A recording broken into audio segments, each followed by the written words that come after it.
But one utility stock is looking to break out of the pack. Electric cars and solar energy could help. Joining us now is Jason Few, president of Reliant Energy and executive vice president of NRG. He was also named to the GRIO 100, a list honoring history makers in the making.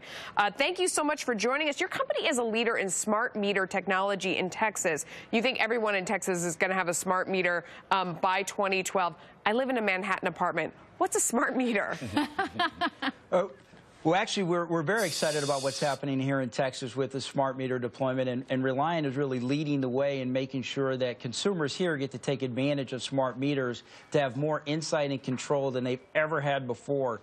The digitization of the grid is really what this is all about. So if you think about it like the internet, it's the first time in a century that we actually have the ability to give people insight and control about how they use energy. So even in Manhattan, with a smart meter, you would be able to make much more informed decisions about your energy consumption. We think is one of the important things that we need to get right in this country as we think about overall energy policy.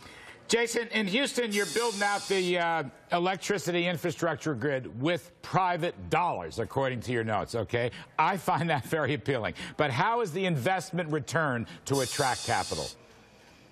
Well, I think if you look at what we're doing with electric vehicles and the fact that we're using private dollars to build out a public charging network so that people that buy an electric vehicle will actually be able to have confidence that they'll be able to charge those cars, we think that that's going to help us do one of the very important things in this country, and that's lessen our dependence on foreign oil by dealing with the transportation fleet in this country. So we're very excited about the investment that we're making, and we think when you get to later in this year and you have more than probably 18 different automobile manufacturers actually releasing electric vehicles, you're going to see more and more private capital coming into these types of investments. Jason, what happens when and if the tax subsidies for some of these alternative vehicles, or alternative energies, I should say, disappear?